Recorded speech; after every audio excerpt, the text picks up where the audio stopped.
வணக்கம்ப்பா. ராத்திரி படுக்கும்போது இந்த வசம்பு இருக்கு இல்லையா, குழந்தை பிறந்த வீட்டில் எல்லார் வீட்லையும் அதை வாங்கி வச்சுருப்பாங்க. இது குழந்தைகளுக்கு மட்டும் இல்லை, பெரியவங்களுக்கு தான் இது நல்லா உதவக்கூடியது. சீரண உறுப்பு, கழிவு உறுப்பு, வயிற்றில் இருக்க கழிவு உறுப்புகள், மலக்குடல், சிறுநீர், அந்த சிறுநீரகம் எல்லாத்துலேயுமே இருக்க கழிவுகளை ஈஸியாக வெளியேற்றக்கூடியது. அந்த பிரச்சனைகள் இருந்தாலும் சரி பண்ணக்கூடியது அந்த வசம்பை என்ன செய்யணும், நல்லா சொரசொரப்பான கல்லில் கொஞ்சம் தண்ணியை ஊற்றி நல்லா உரசுனா ஒரு பசையாட்டம் வரும் நோண்டு. அதை எடுத்து அந்த தொப்புளை சுற்றி அப்படி தடவி விட்டுறணும். தடவி விட்டுட்டு படுத்துருங்க.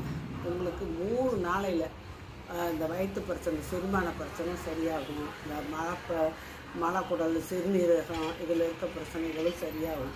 இப்போ சின்ன பிள்ளைங்க எந்த இதுவுமே ஒரு அர்த்தமில்லாமல் அழுதுகிட்டு இருக்கும்போது அந்த காலத்தில் பெரியவங்க வசம்பத்தான் உரசி வயிற்றில் தடவிடுவாங்க. இதே தான் பெரியவங்களுக்கும் இது அந்த மாதிரி செஞ்சுக்கோங்க.